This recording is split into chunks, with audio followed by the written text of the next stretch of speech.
You must tell me all your secrets. Remember, we must share everything together.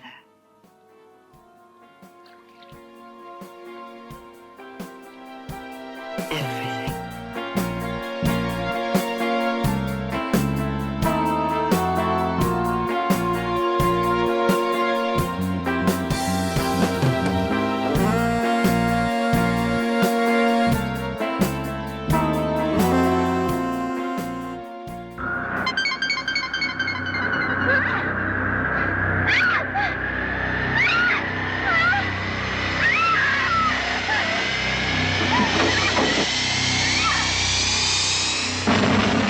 Maniac. That's lovely.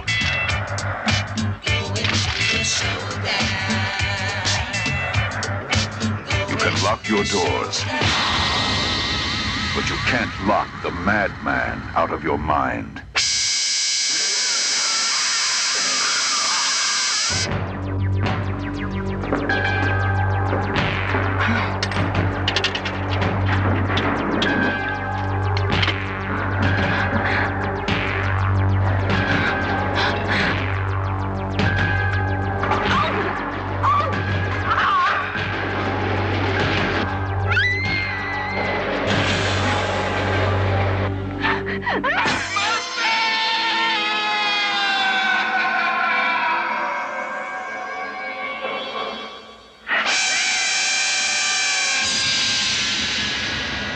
Maniac.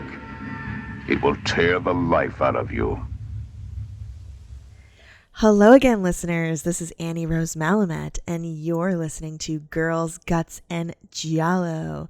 And I'm here today with a guest that we haven't had since back in 2020, right as the pandemic was taking over New York, and I still lived there. And we did an episode on, of course, David Cronenberg's The Brood, and my guest today is the incredible outsider artist, Liz Zito. Yay. Thank you so much for having me. Yes, I said, Annie, move across the country. Do it. Yeah. You did. Yes, You're you so did. happier. I am. Yes, I am a video artist and horror film lover, based in Brooklyn, New York, and I'm super excited to be here to talk about Maniac today. Yeah, today we are talking about the controversial 1980 horror film directed by William Bill Lustig, Maniac. This was a movie that back when I was a teenager on horror movie forums, this was one of those legendary movies that it was hard to get a copy of. Now it's on Tubi. You can watch it at any time that you want. But back then it was harder to get a copy of it, and I had a VHS. And it was super... The way it was talked about was like, oh, it's one of the most fucked up movies of all time. And that was my initial experience with Maniac, and I remember being so much more disturbed by it at that age. And now when I watch it, you know, it's like obviously a disturbing concept, but it's also surprisingly tame compared to many other things that I've seen. But we'll talk about it. So Liz, what was your first experience with Maniac? Well, actually, I didn't watch it till like more recently in my horror movie journey. It was recommended to me by our friend Michelle Lefteris. We were actually upstate. My uncle lives in the Adirondacks in like a cabin in the woods, and I go up there and we go on horror movie binges. So we were looking for movies, and she's like, "Oh my God, you guys haven't seen Maniac." And she started to describe it. And my uncle was like, "Oh my God, I have seen this movie." And he said in like 1980, he was at the theaters stoned with his friend. and he walked into he left one movie and hopped into another, and he said he sat down and he looked up at the screen, and there was the tombstone that said Carmen Zito, and our last name is Zito. So he saw that and screamed and freaked out and ran out of the theater, and he never got to see the full film, but he remembered that moment. So that night we sat and we watched the full thing, and I mean our minds were blown, just like Tom Savini in that wonderful car scene. Um, but but yeah, that was my introduction, specifically to Frank Zito, which it was amazing to me to have the namesake of such a horror icon that I had no idea existed. So it's really the whole thing is truly captured my imagination, and I've been thinking about it ever since.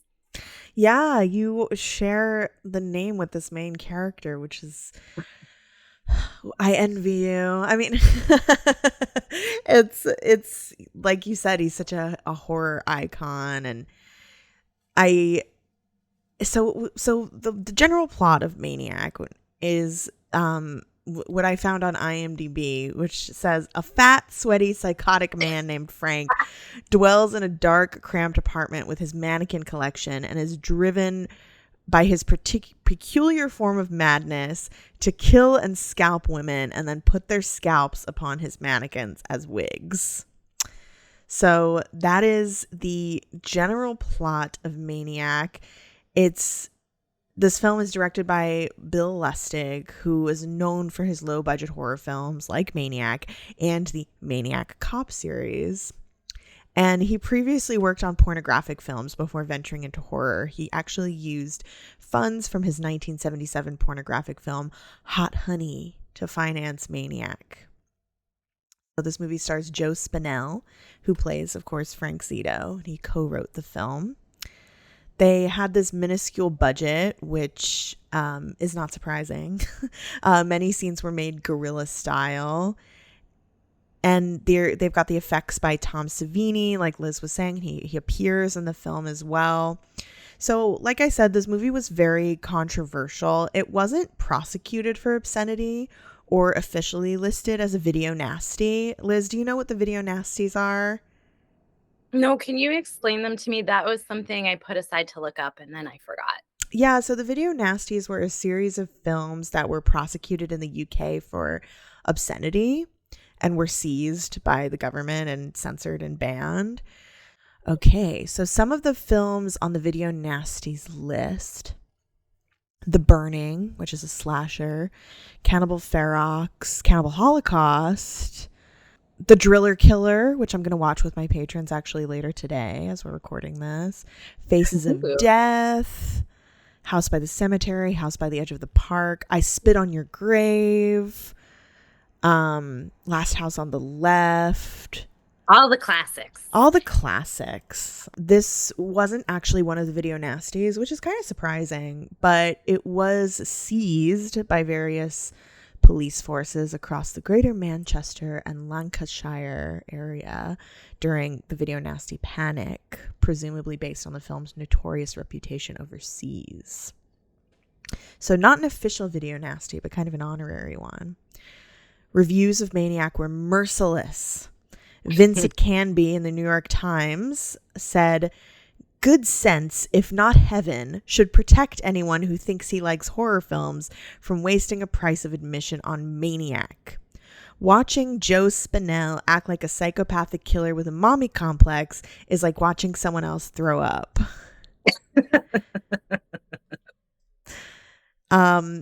I'm not saying it's not like watching someone else throw up. I'm just saying that I find that intriguing. Yeah. Part of his charm, really. Exactly. Kevin Thomas of the LA Times said this movie was without any redemption whatsoever. I mean, disagree. Each his own. Something I wanted to talk about a little bit were like a feminist review of this film, which I think is going to come up once we do our scene by scene analysis.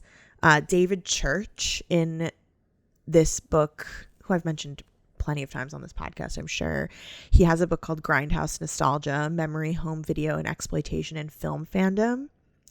And he talks about the, Grindhouse era of 42nd Street, obviously. And this is a quote from that book. While 42nd Street's photographic record dates from its earliest years as an entertainment center, nocturnal images of grindhouse entrances feature prominently by the early 1950s, increasing over the next 3 decades. Men are often pictured crowding around the colorful posters and lobby displays, while women are scarce. So there's this idea that this is like the domain of men. Especially in later years, 42nd Street marquees became markers of crime and deviance, which, again, this is my aside, is always assumed to be the domain of men. Crime and deviance.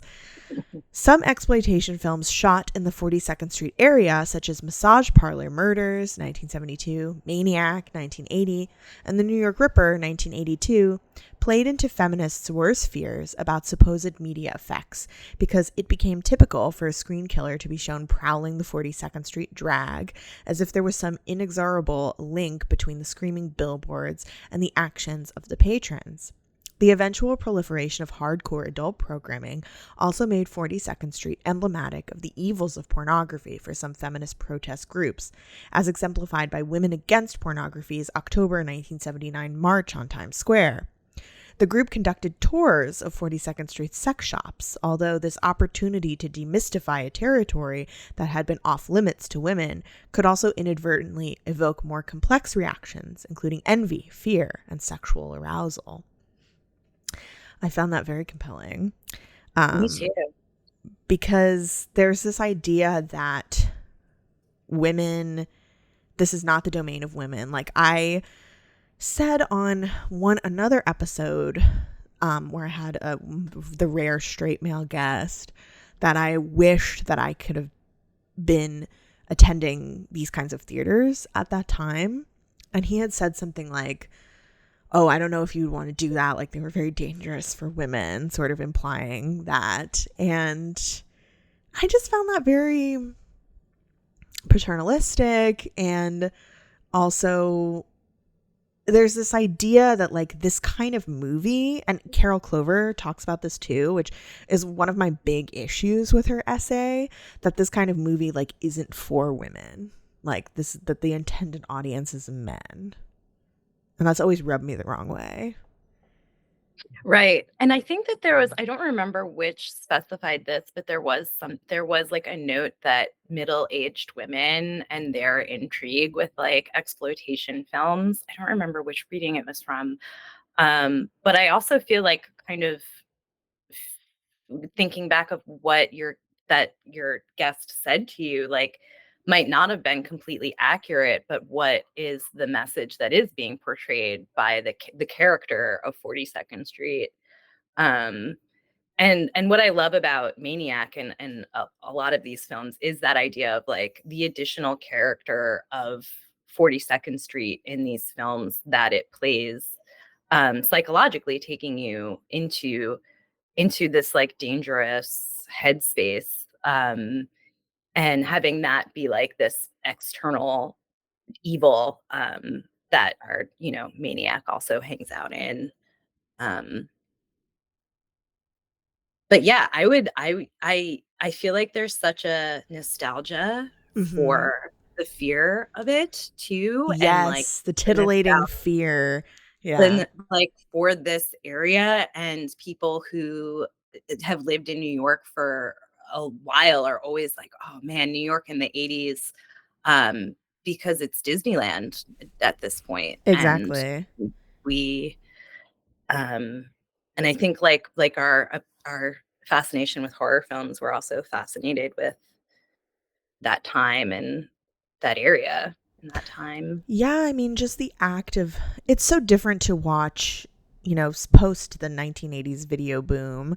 It's so different to watch a horror movie in your house than it is to watch it like your uncle did, where you just stumble into something and it feels like this dangerous, illicit experience to be like watching this.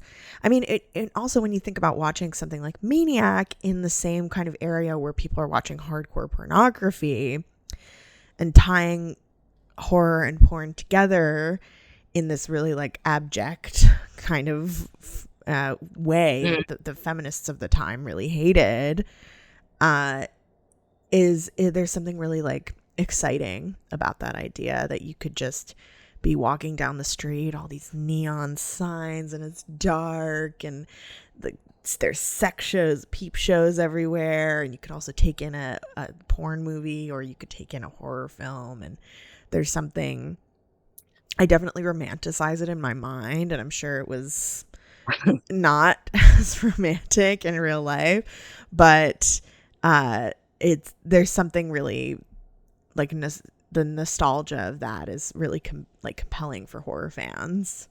Oh yeah. And I was of course in the sex workers that take a important role in the film. But I was even thinking in the opening, I think when we'll get to it later, but like how beautiful the sex workers were. I was like, oh my God, they're so gorgeous. And I loved the way they were dressed in like the 70s fashion and or it was 1980, but still 70s fashion. Yeah, yeah. And there's just this there's an appeal to the aesthetic as well that's thrilling.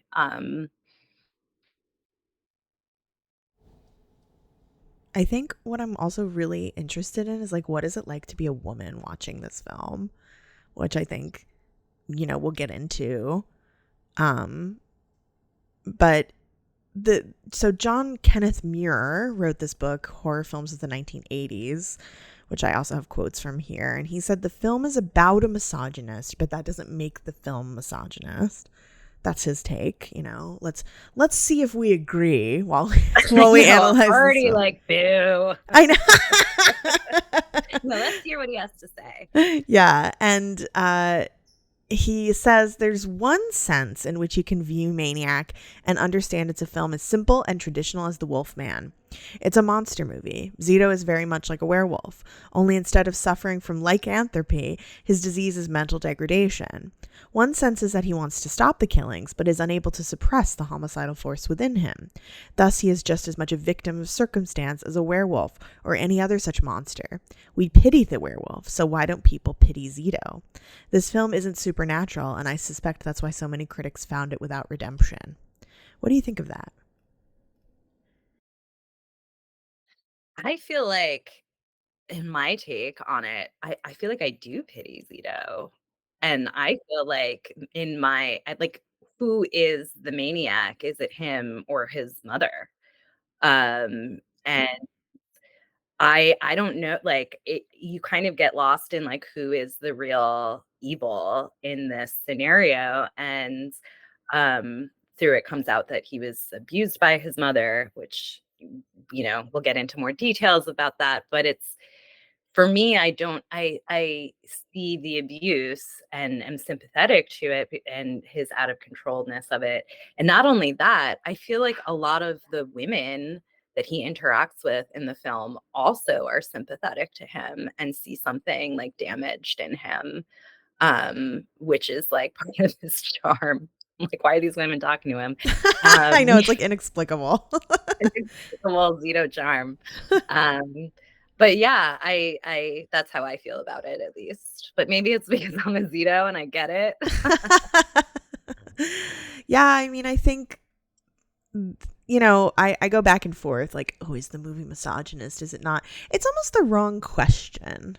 We live in a very misogynist culture, and this is a very, American horror film, and specifically, a New York horror film, and it is a product of the culture we live in. So it's almost the wrong question to ask. Yeah, is it misogynist, or is it just about a misogynist? Of course it's misogynist. Everything is misogynist. So 1980. Yeah. So there's another quote I have here from Christopher Wayne Curry, who is the author of this book, A Taste of Blood, the films of Herschel Gordon Lewis. And he says a lot has been written through the years about the disdain shared amongst horror fans over William Lustig's Maniac. Even the film's special effects creator, Tom Savini, has been openly vocal about his dissatisfaction with the finished product by calling the film sleaze. Does that mean he's dissatisfied? It's all too bad, as Maniac is a shining example of what could be right about the fairly one-dimensional slasher flick. The script, the direction, the lighting, the editing, and the bloody set pieces all mesh perfectly together with the bigger-than-life on-screen power of the film's star and resident murderer, Joe Spinell. In defense of the film's doubters, Maniac does possess a heavy-handed and mean-spirited quality, but that quality coalesces seamlessly with the grisly gore to help create a claustrophobic air of honest-to-God fear and dread. I would agree with that. It is very claustrophobic. Yeah, it is. Yeah, and we're going to talk about his apartment, which I feel like is... And we're going to talk about the Carol Clover essay. So the Carol Clover essay that I keep referencing is something that I've talked about many times on this very show. It's a chapter in her book, Men, Women, and Chainsaws, and it's called Her Body Himself.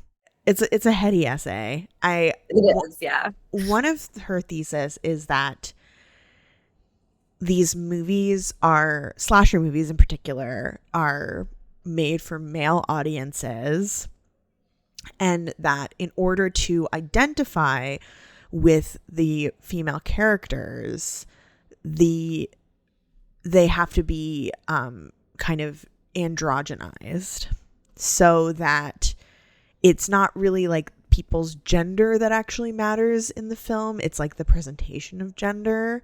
So the killer is like feminized, and the final girls, which is the term that she coined, are androgenized, and like they have tomboy names like Lori or Stretch, and they are like scrappy and virginal, and it's not virginal as in like a feminine kind of virginity, but like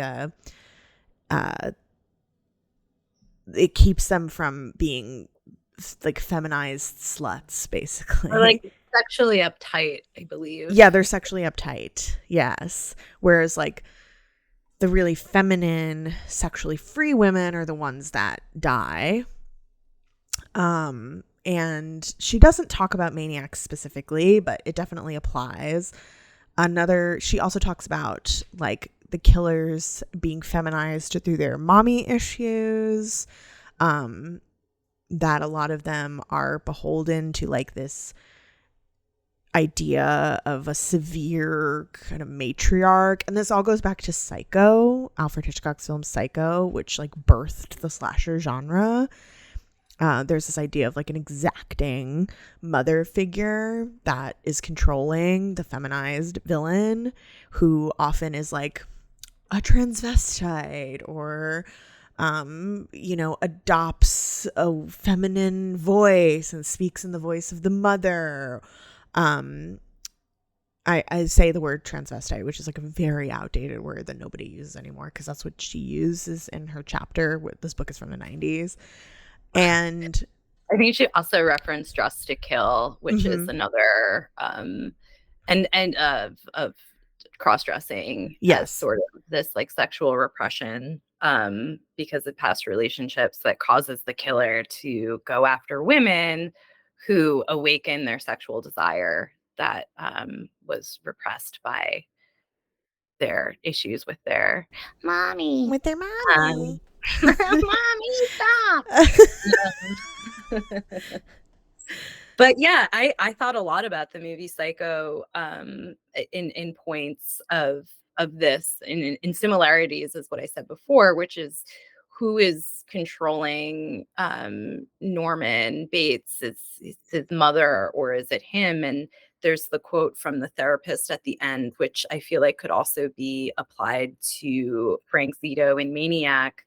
I should have written it down, but anyway, just about the mother side of his brain like awakening. And back to you. Well, there's also this idea of the terrible place that she talks about in her essay, which I feel like is really it's definitely part of this film, right?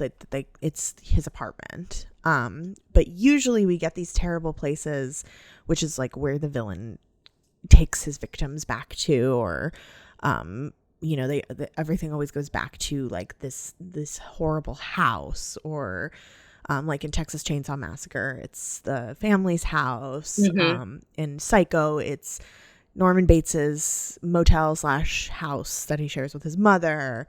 And the house kind of acts as like a womb, it's like this place where everything like coalesces in life, this like anti-womb where things like end.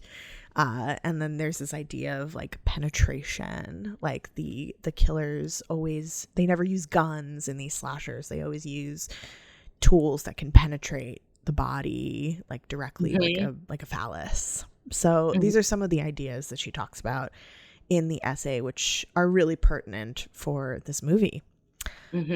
So let's talk about our scene-by-scene analysis of Maniac. I know. I have so much to say. Yeah. For the scene by scene. Yeah. Let's do it. We open on a man moaning as he looks through like what seems to be a viewfinder at the beach. Are they they're in Queens? I'm assuming they're in Queens.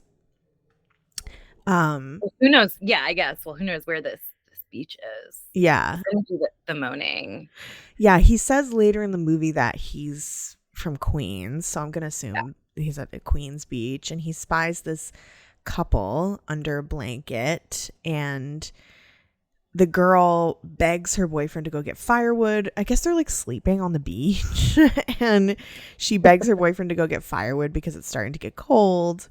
And we are now in this POV of the moaning man watching through the brush. This is heavily inspired by Halloween, Black Christmas, where we're in the killer's POV.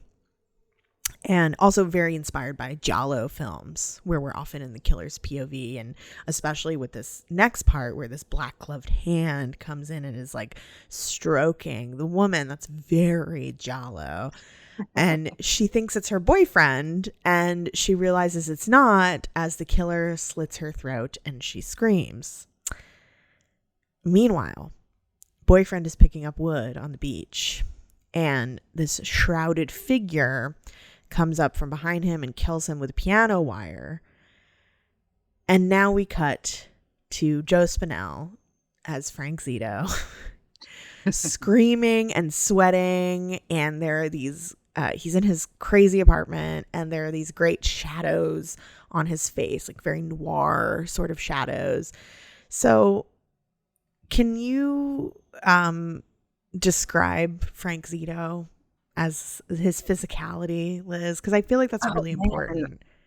Yeah, it's a super important part. He's kind of, I would say, like a tall, maybe around like 6 foot, pretty like stocky, barrel chested man. Constantly sweaty, definitely sweating all the time. He's got this great kind of frizzled black hair that kind of sticks out, and a mustache, and yeah, and what I was saying earlier is that this is actually the builds of the Zitos in my family. This is the Zito man's build. So I immediately was enraptured. Yeah, I mean, I feel like it's really important that Frank Zito is, which is why I hate the remake so much, but it's really important that he's like a classic Italian American New Yorker. It's a big part of his character, and we don't often get killers like this. Like, I feel like we often think of killers as either faceless, like Michael Myers, or like monsters hiding in plain sight, like Patrick Bateman. Right. Yeah. And also, like, if we're going to follow the journey of the killer, which we are as our main character, like, I feel like often in films they try to make him better looking. Yes. And He's just Frank, a guy in this. yeah, Frank Zito is just kind of like a big tough guy. In fact, he was also hired. The actor Joe Spinell was played uh like the tough guys in Francis Ford Coppola's Godfather movies. And Godfather 1 and 2, he played um one of the goons basically. And Francis Ford Coppola loved working with him. He was going to be in the third.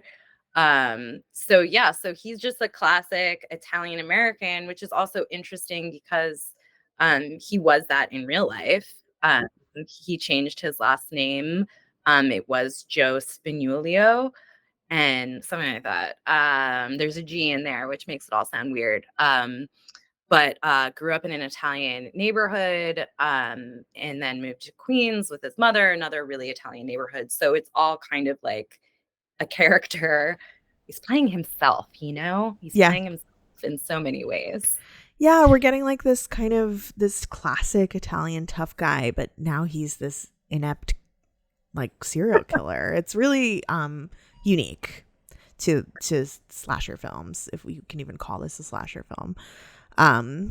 So Frank is in bed and he's next to a mannequin and there are candles everywhere and he's rocking back and forth and crying as the title comes on screen.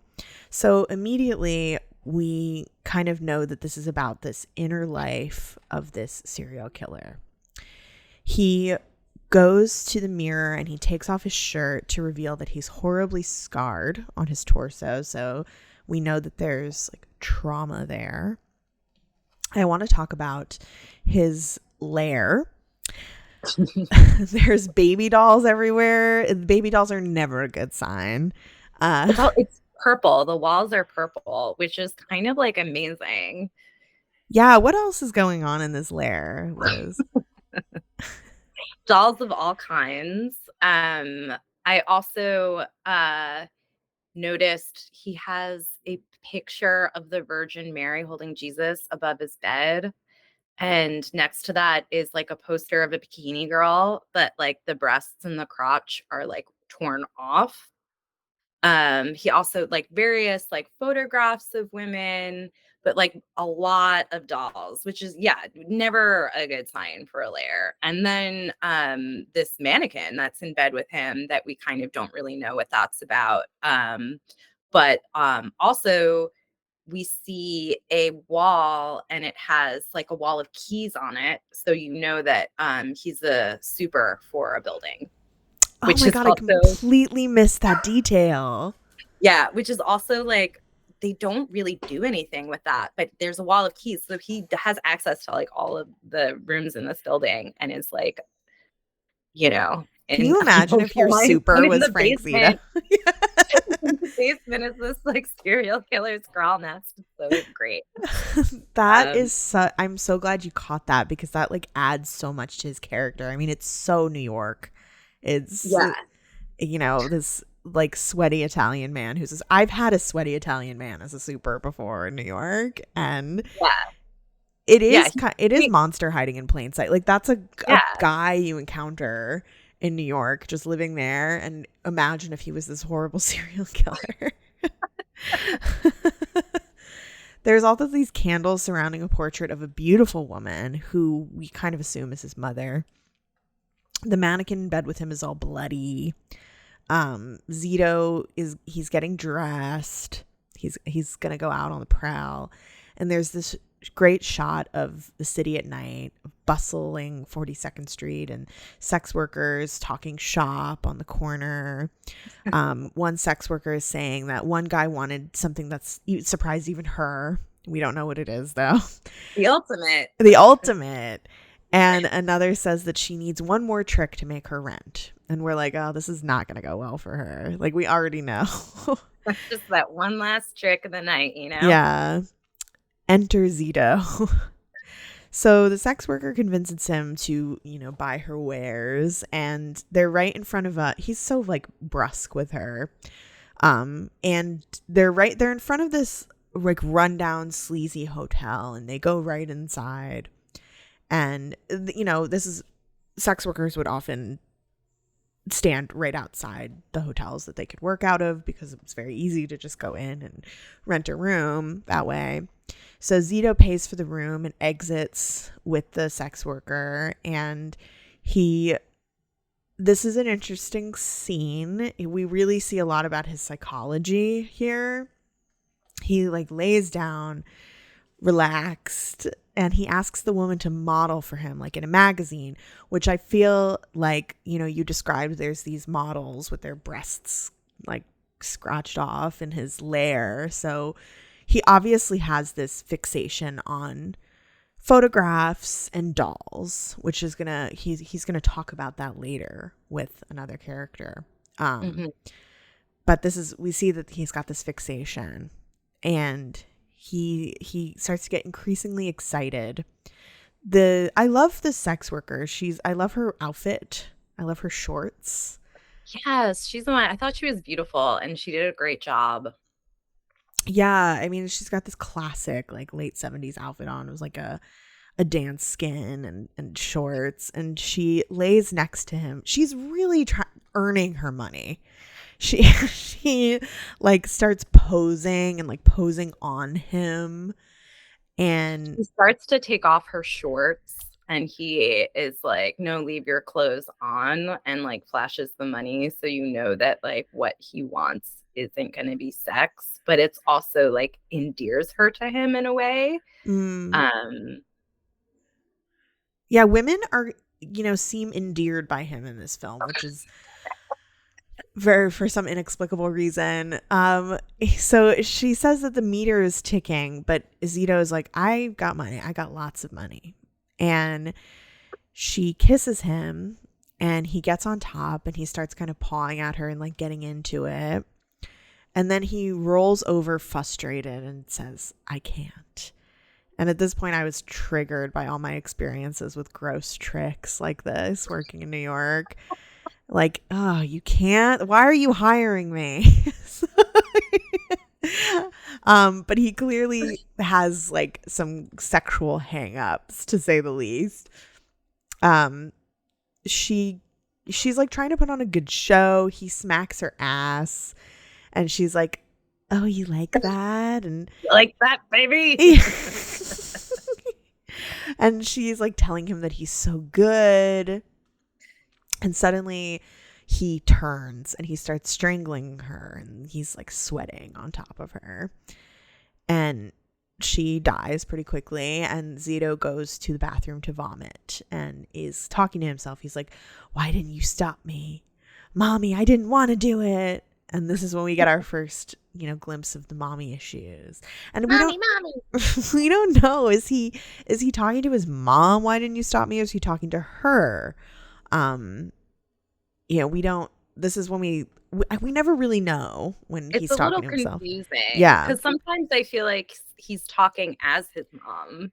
Yes. But that might just be like me imposing that thought on there. No, I think he is sometimes talking as his mom. So Zito, this is our first scalping. He scalps the woman, and we get these great Tom Savini special effects. The special effects are really good. Yeah. Next shot, we got Zito carrying what looks like a body home wrapped in plastic. And this woman says, Christmas shopping, Mr. Zito? He's talking to himself like a crazy person. He's like, it's gotta stop. But it will never stop. We know it won't stop. And in his apartment, he unwraps the plastic, and it's not a body, it's a mannequin. So he really... this is what he does with these mannequins. So his inner monologue keeps going. He takes off the mannequin's wig and he replaces it with the sex worker's scalp. So that's his thing. He collects scalps and puts them on these mannequins.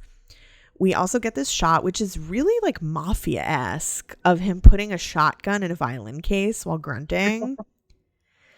There's a baby doll in a cage. And he's like, Polly, want a cracker? To the baby doll in a cage. I wrote that in my notes. I was like, baby doll in cage, Polly want a cracker. He's just showing like a little bit of his humor and charm.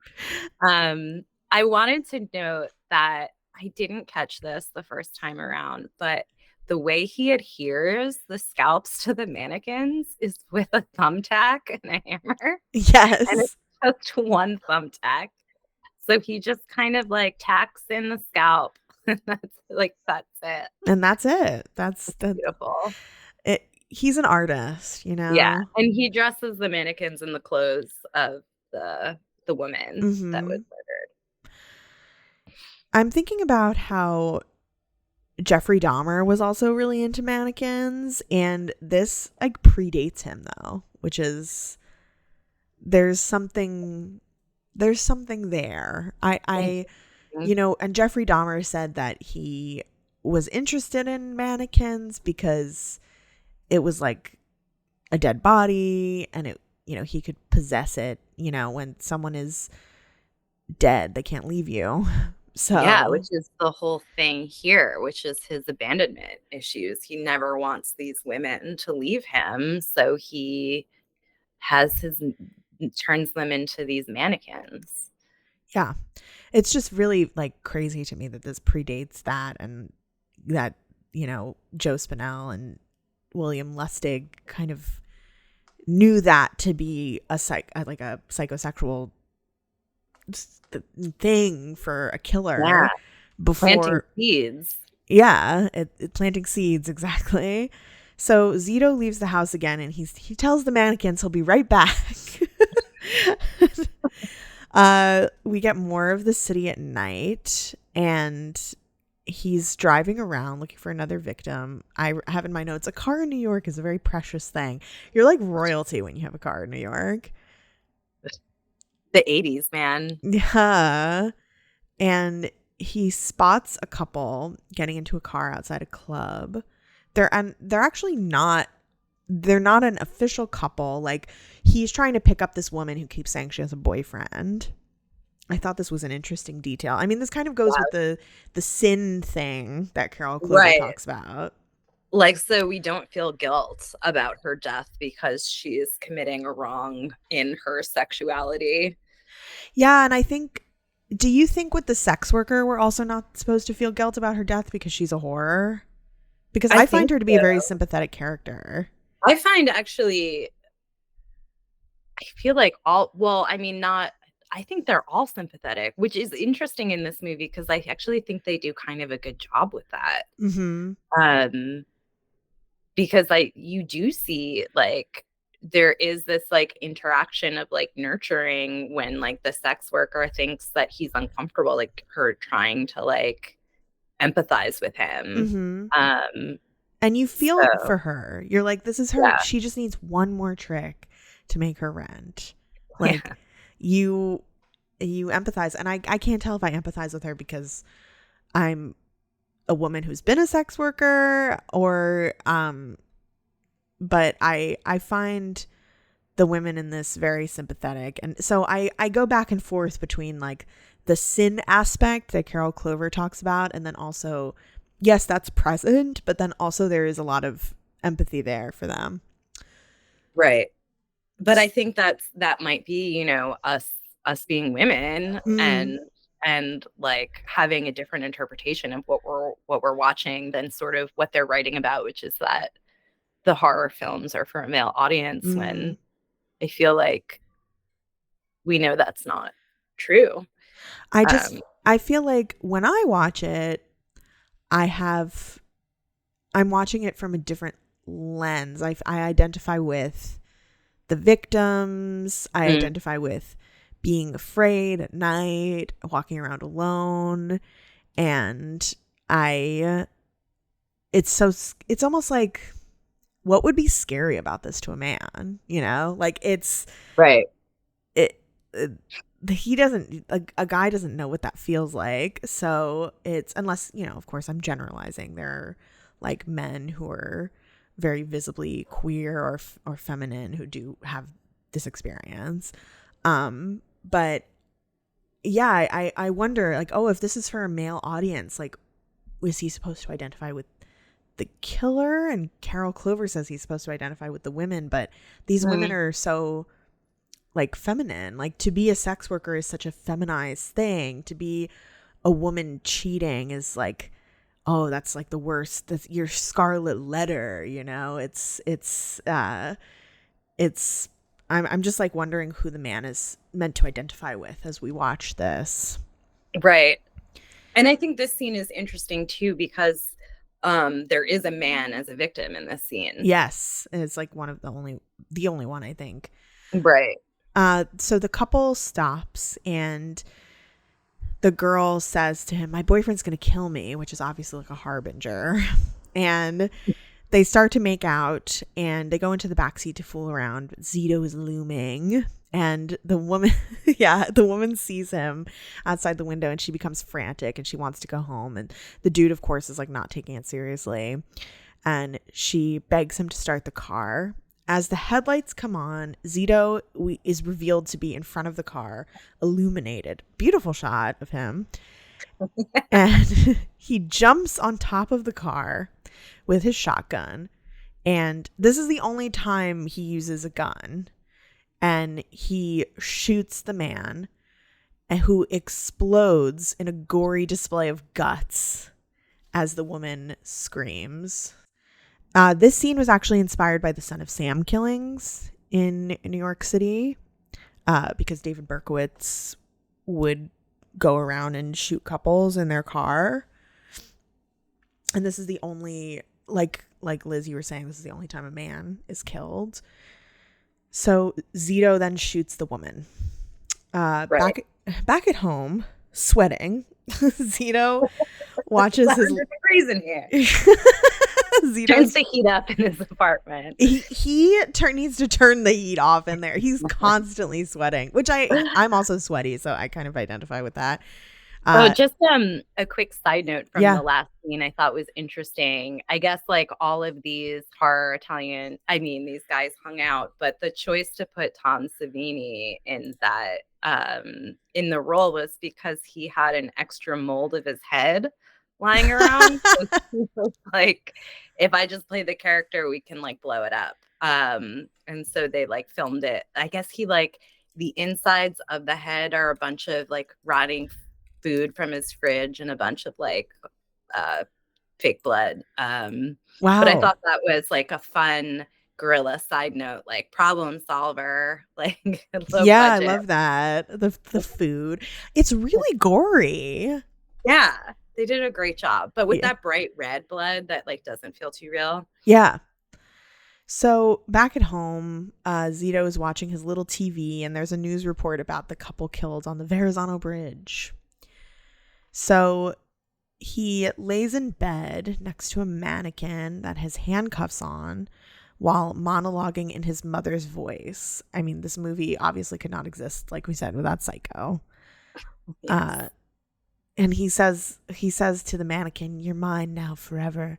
And I'm so happy," while sobbing. He's so broken.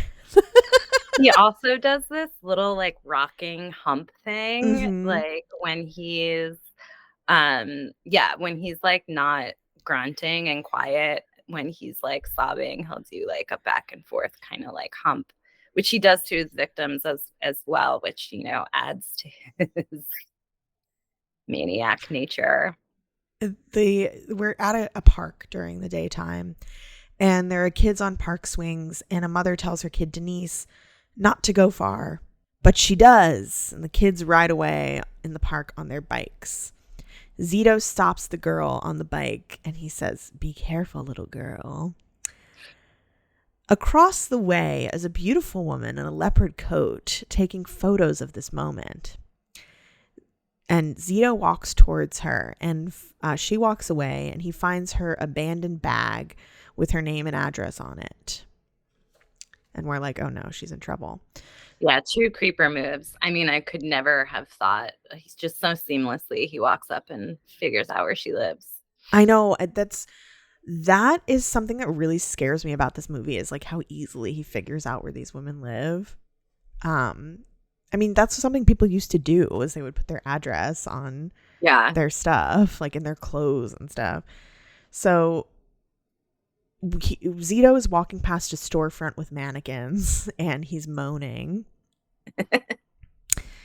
He's looking longingly at the mannequins, especially mannequins in wedding dresses, while moaning. Yeah, it's a really beautiful like mannequin montage scene.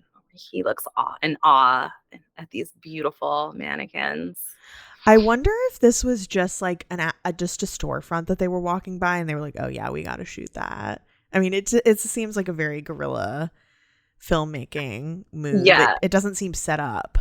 No, I feel like there's this like, they're like, let's just like go around and shoot an afternoon of you looking in mannequin windows. Yes. And then I also read too that the previous scene was done under the Verrazzano, and they had to like hightail it, like they had to get it in one take because they just like blasted a gun into a car window under the Verrazzano bridge. Like they just went out there and shot this movie basically with no permits. That's so inspiring. I know, it really is. So at the Roosevelt Hospital, a pretty nurse is getting off work. It's dark again. And the blonde nurse, her friend is actually played by Sharon Mitchell, who is one of my idols. She's a golden age porn star. And really? Yeah. She was in a movie called Kamikaze Hearts, which is one of my favorite films, which is like a auto fiction a documentary, half fiction film about two women in a relationship in the porn industry in the 80s, and she's one of the women, and I've had the pleasure of actually being in contact with her. She's amazing. Oh my god. Yeah, she's like the reason that HIV testing in the porn industry exists. She started an organization that tested porn stars in the industry for HIV for free, and she made it a standard in the industry, and she's just a really amazing person. So kudos. That's incredible. Yeah. I was also really interested in like the connection with the porn industry that these filmmakers had, and there's just definitely going to be a lot of crossover. Yeah, absolutely. I mean, horror, and this is something I, preach about all the time on this podcast, like horror and porn are so connected. They're these two maligned genres, and they're both considered like low culture, and there's a lot of crossover between people who work in the porn industry and horror film. Like so many horror filmmakers like Jean Rollin or Jess Franco like worked in the porn industry to finance their films. And of course that sensibility crosses over. Like I feel like there is a porn sensibility in this film. Right. It, the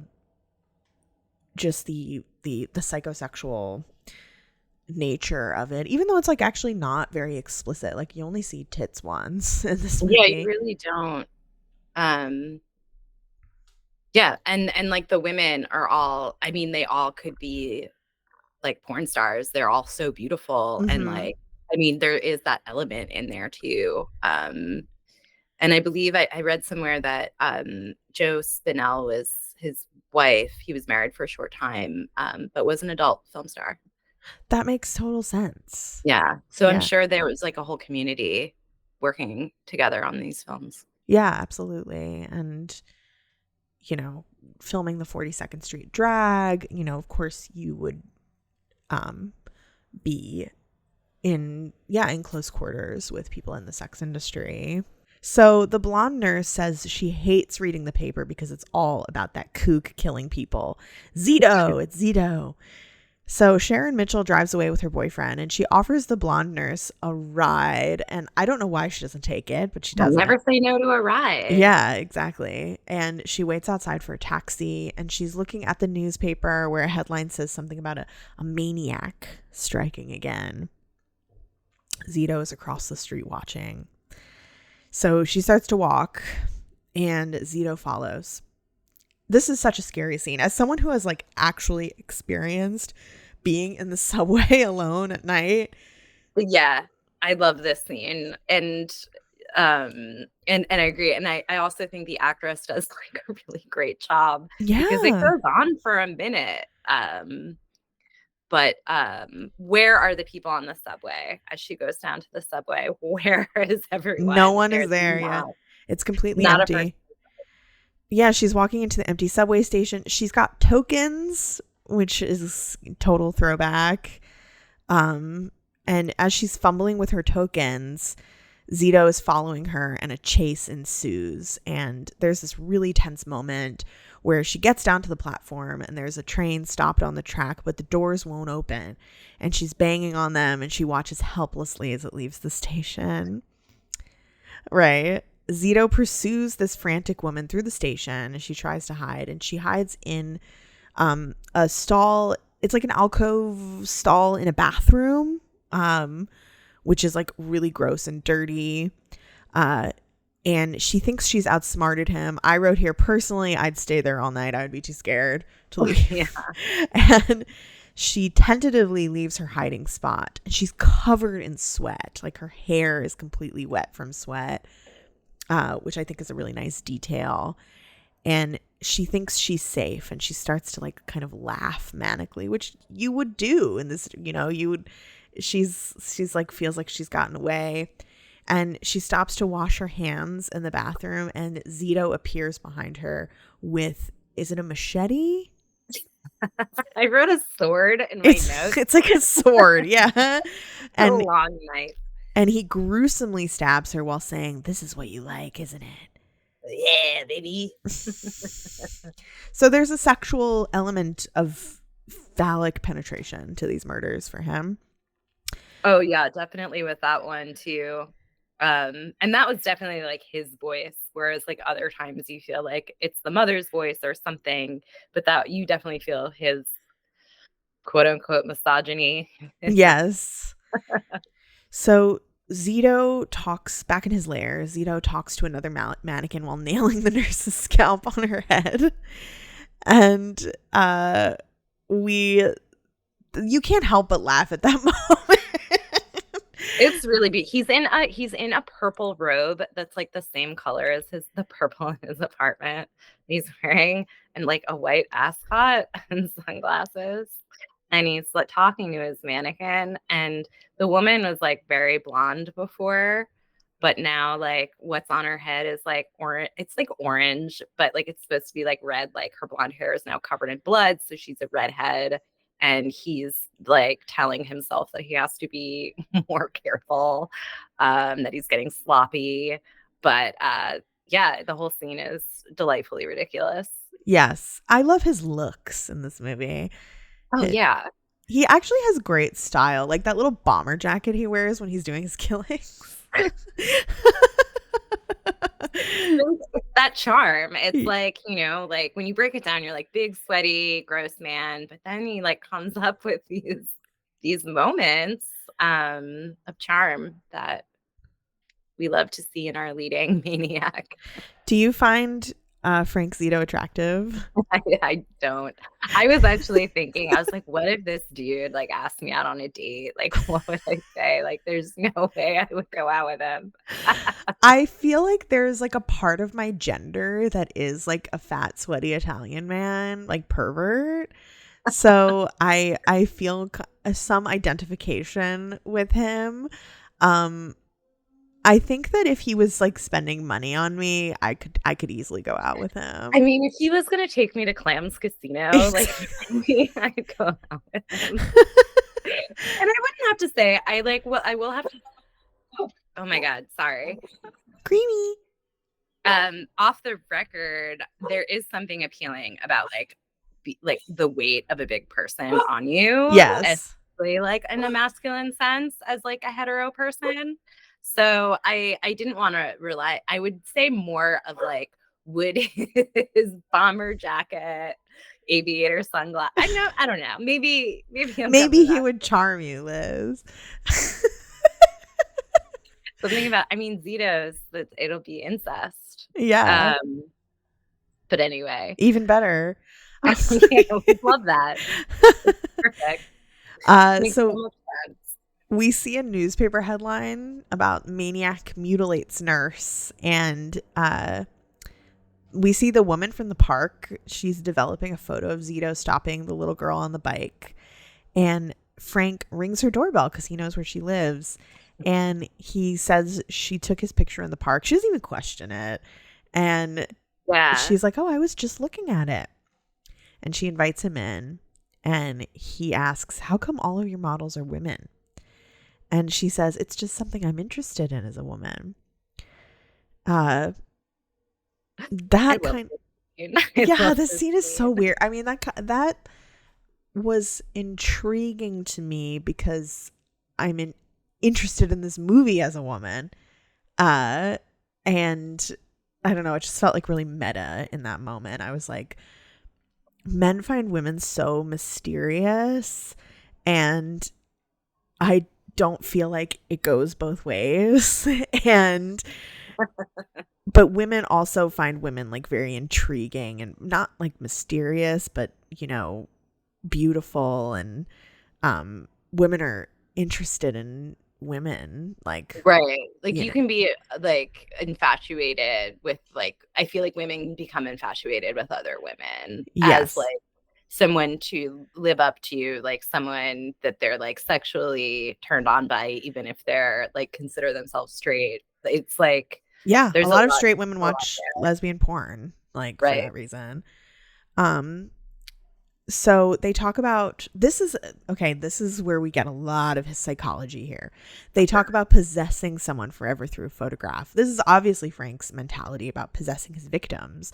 This is why he was interested in the hooker posing like she's being photographed, like as a model. This is why he's interested in the mannequins. Like, you can possess someone. They can never leave you if they're a photograph or they're a mannequin. Exactly. That's the thing that he is interested in. That's the thing he's fascinated by.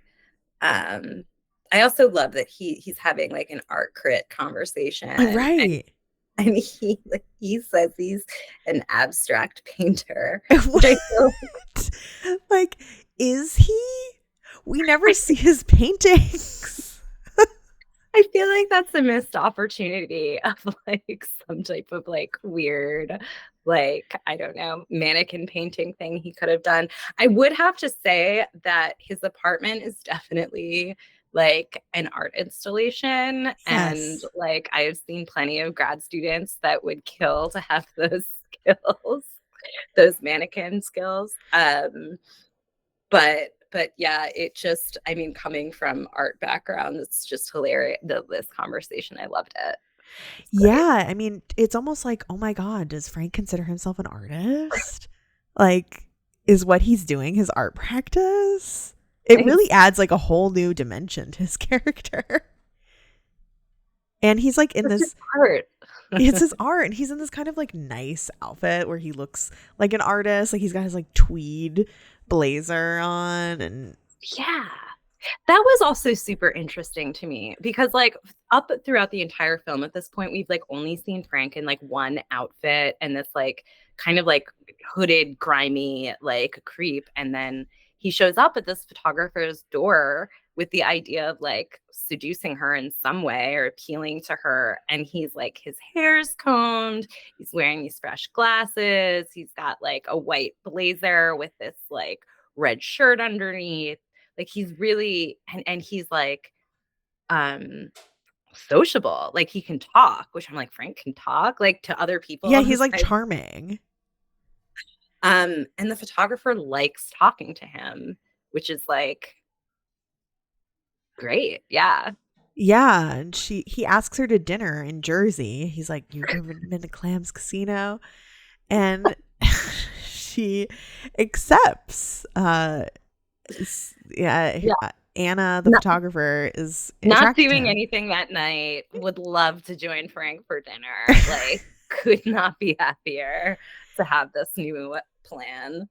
At Clam's casino, he says to her, "You're the most beautiful woman I've seen since my mom." Yeah. Green flags right there. What a cat. How could you resist? He says his mom died in a car accident, and she says that she needs to have an early night, but asks to see him again tomorrow, to which my note was, why? Like, Yeah. I guess she's charmed by him. It's just so like. But this is like also like one of the things I said, that this like kind of weird where I'm like, does she like him sexually or like romantically? Or is this sort of like a mother-son or like empathetic relationship?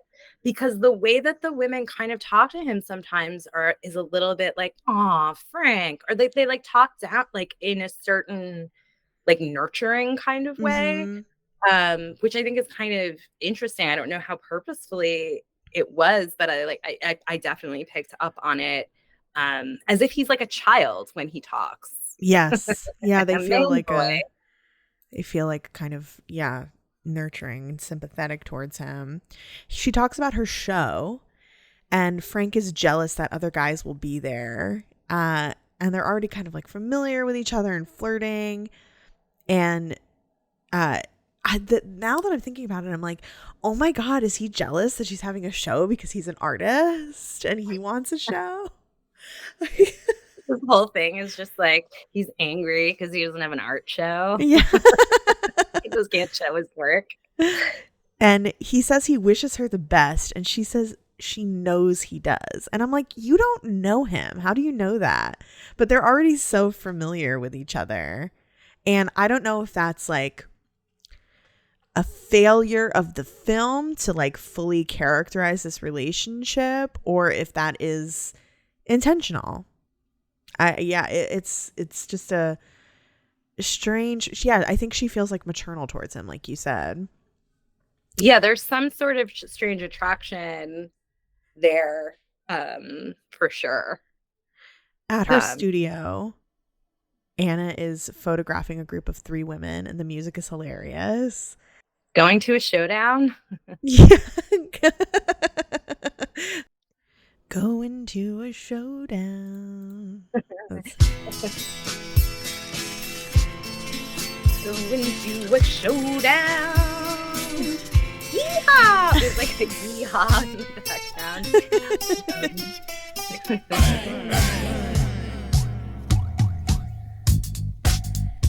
Oh my God, you probably can't hear it on your end, but... Oh, I can't, but you got it. I got it. Yeah, so good. Don Armando's Second Avenue Rumba Band going to a showdown. Going to a showdown.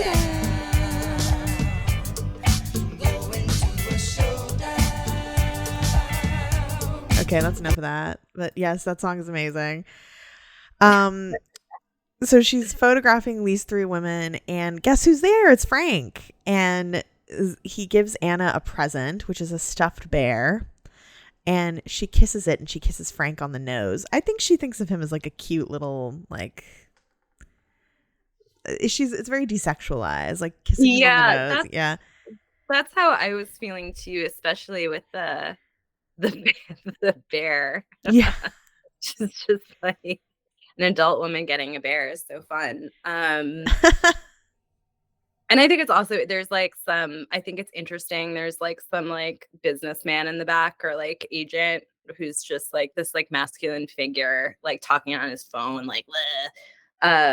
And then Frank's just like sitting there like a little boy, just like watching the photo shoot with his little stuffed, with the bear that he is on his lap. Frank, he's just watching, and there's this guy this like agent or whatever who's like brusquely like says they need to get back to work and kind of like cucks Frank a little bit. And Frank is watching Anna shooting the models while holding the stuffed bear and moaning. And he's interested in one of the models, Rita, who at one point had to take her necklace off that she said was a special necklace to her because it was her mom's necklace. And she puts it down, and he like picks it up, and we're like, oh no, Rita's in trouble. So Rita goes back to her apartment, which is a gorgeous New York apartment. I love this. I put blue bathroom in my notes because I was like, I want this bathroom. So enviable. And she runs a bath for herself. The doorbell rings, and it's Frank, and he's brought her necklace back that she took off at the studio. Oh, it's so sweet. It's so sweet of him. He's got really good intentions. He's actually a nice guy. And Frank leaves. She gets in her bath, but we see that he's like lurking in the apartment unbeknownst to her. She gets out of the bath, and there are very like gothic sounds of thunder outside, very horror movie. And this is Psycho, right? Like, yeah, it's just all Psycho homage. And Zito attacks her, and this is like the most prolonged murder. We see her tied up on the bed as Zito is monologuing in more incoherent babble, like switching back and forth between being the voice of his mother, kind of painting her as his mother. Like, I think, he sees every woman as his mother. Right. I feel like this is a really important scene for like learning more about like his motivations, in particular, like with his relationship to his mother, because he didn't talk to he ties her up because he wants to talk to her. And when he talks to her, he addresses her as his mother, and he's asking her directly, why did you lock me up in the closet when you left the house? Like, why did you have to leave and go do the things you did? And why did you lock me up?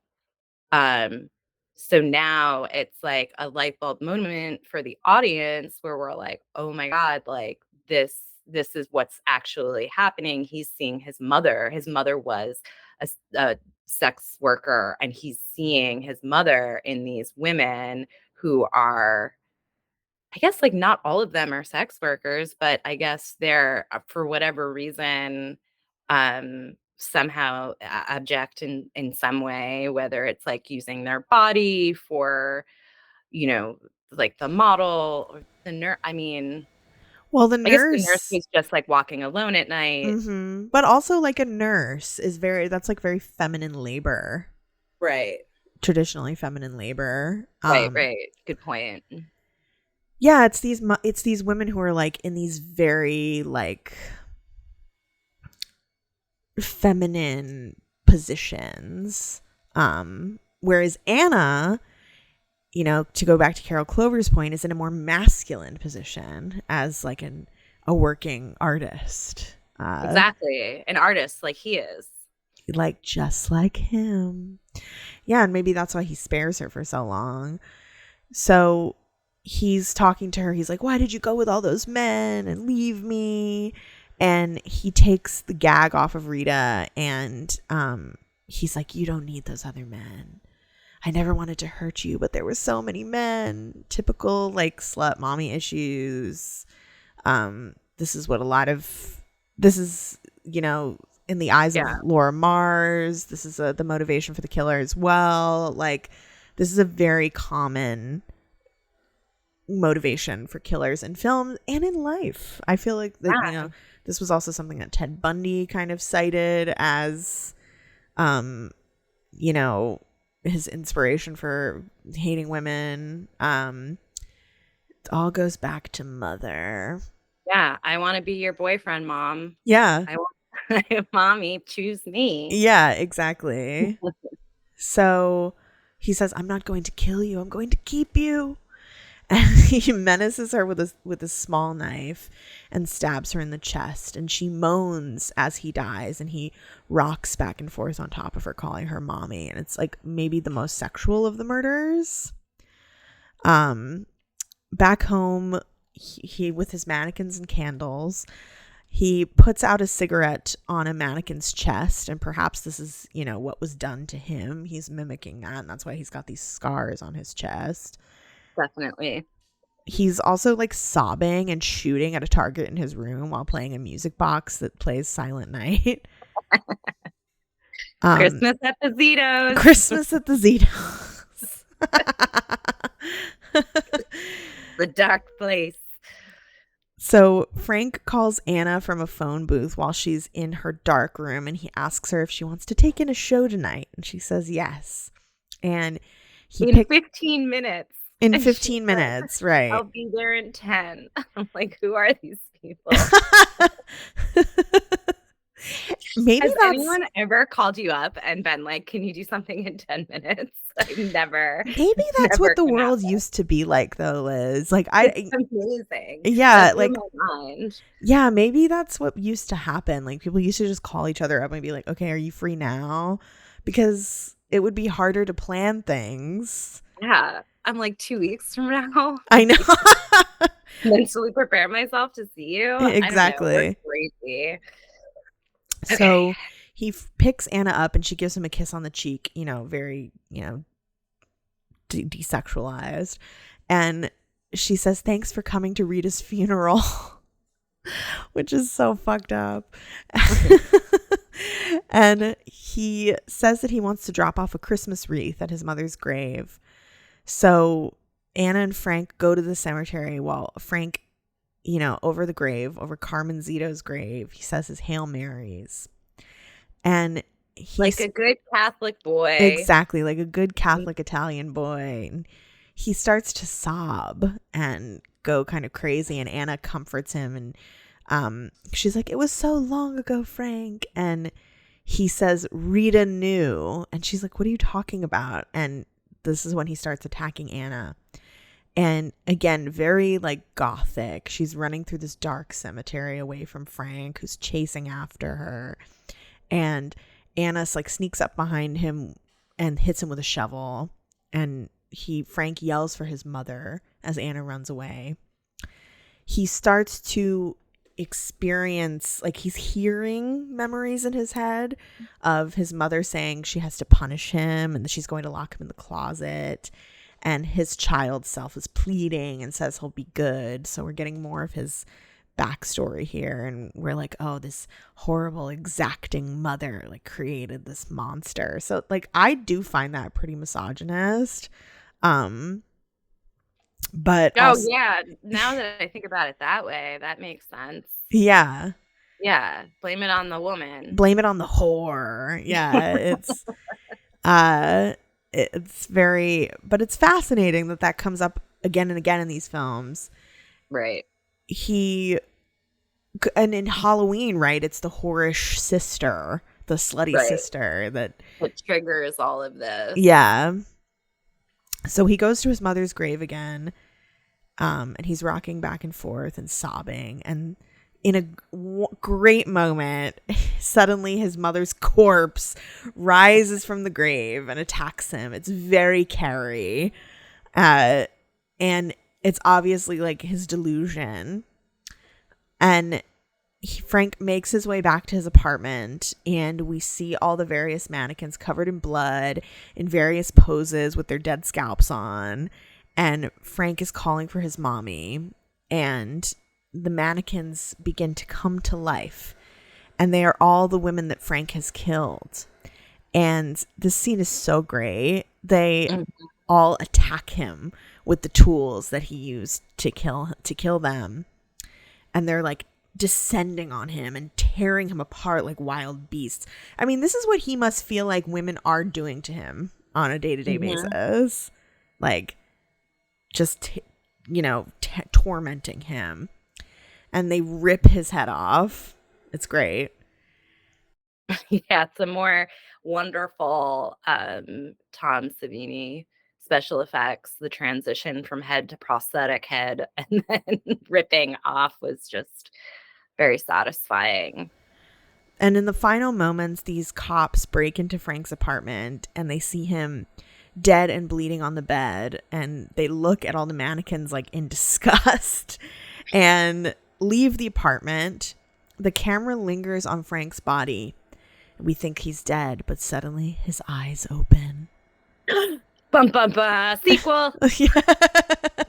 And there was a sequel, right? Or there was supposed to be.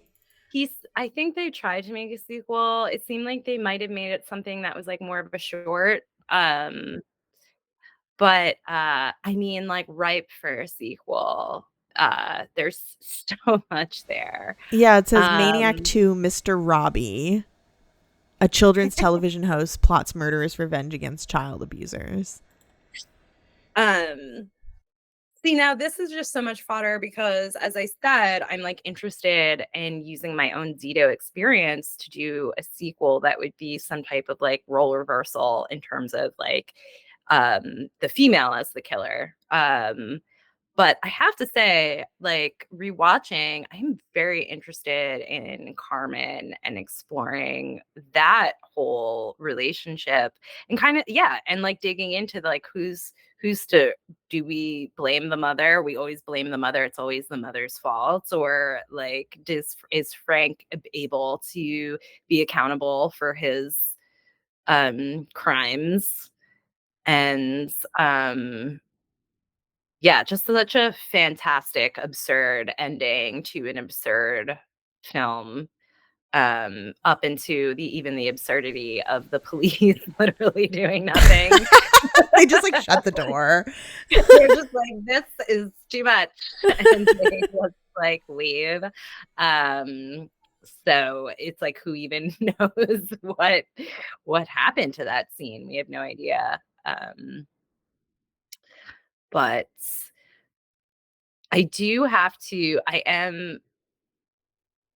it was so interesting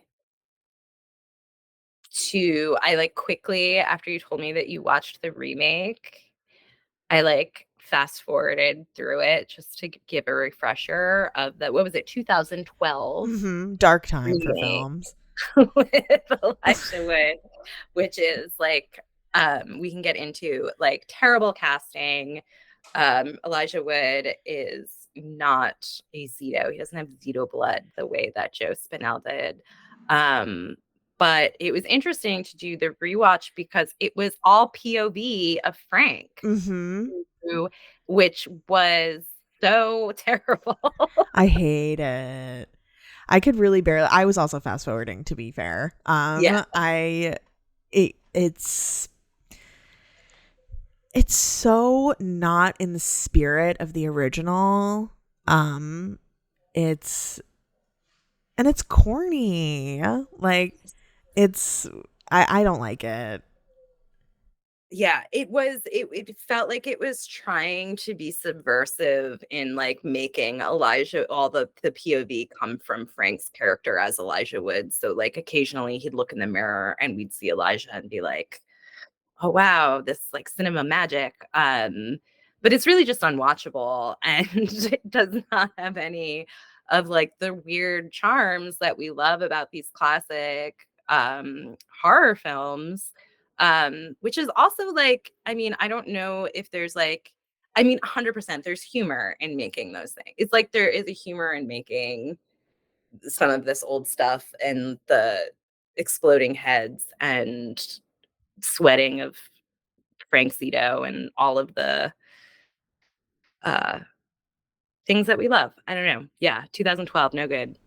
Well, there's this essay. It's a chapter in a book. The book is called Horror That Haunts Us: Nostalgia, Revisionism, and Trauma in Contemporary American Horror Film and Television. And it's from this year. And there's a chapter called Maniac 1980 versus Maniac 2012, Toxic Masculine American Nostalgia After 9/11.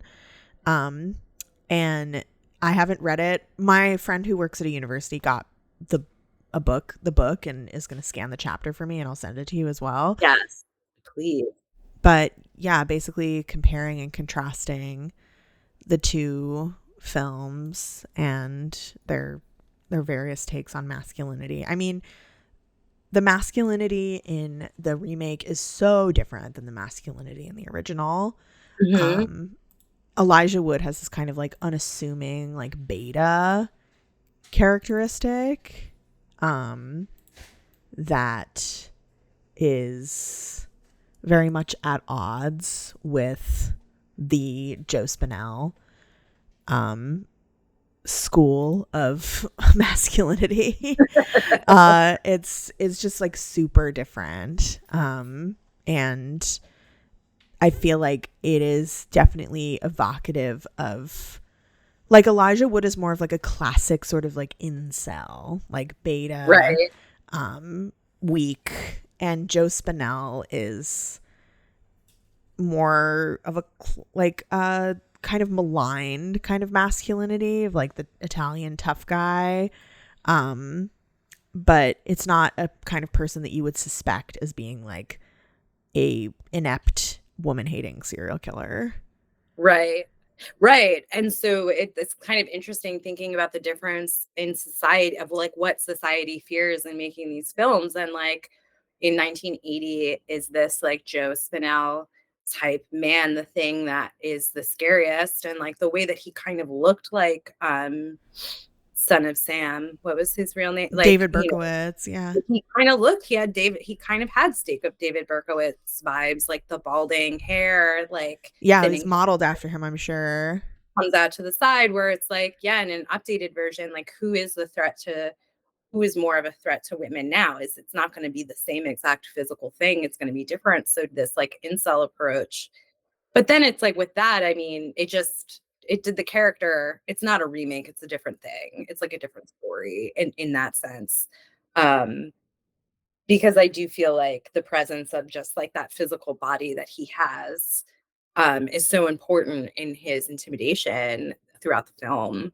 Um, and the way that he like kind of switches that up to become a seductive character to earn the trust of Anna, the photographer, and to get into the apartment of the model, and like um yeah, and then watching the Elijah Wood character kind of like fumble through like his sexual interactions and things like that. And a lot more nudity in the remake. I Oh, saw absolutely. Yeah. it's sexually charged in a totally different way.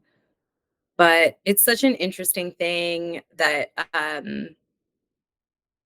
to kind of think about identity in horror films, and like it's been really wonderful to think about like the Italian American identity in horror films, from like the actors to the environment to the like um special effects coming from like Tom Savini also came from like an Italian American family in like Pittsburgh, and like the history of like giallo and spaghetti westerns. I've been like it was like really fun to be able to like think about the Zito-ness and like my own personal history with my like Maniac family, and like kind of thinking about that in watching this film. It was like such a pleasure. I love that. I mean, yeah, it is.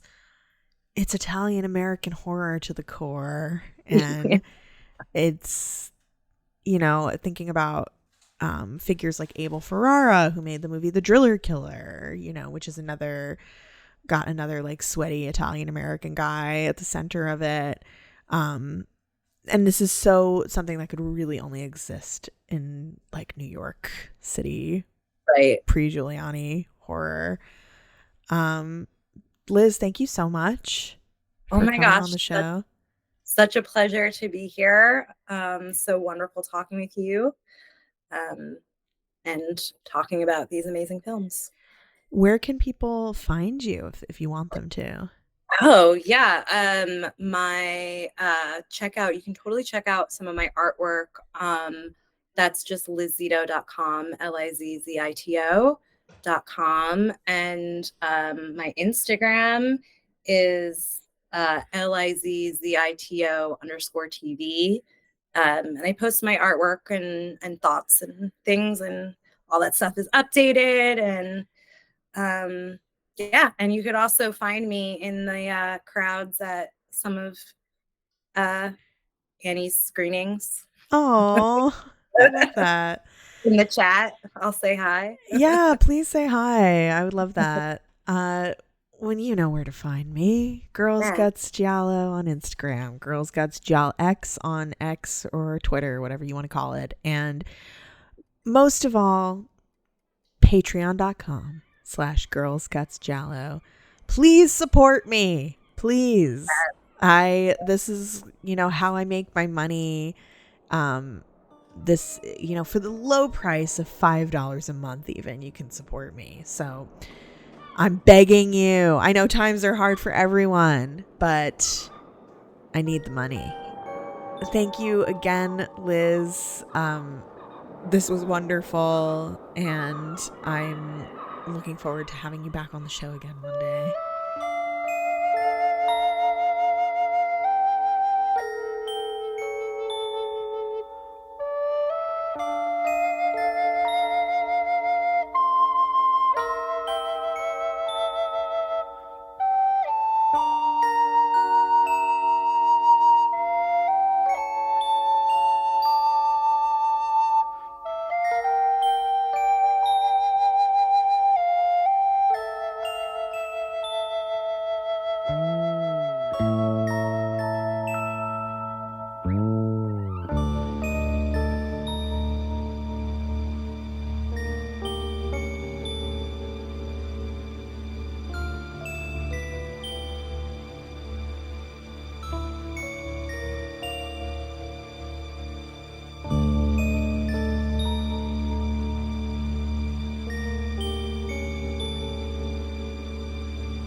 Thank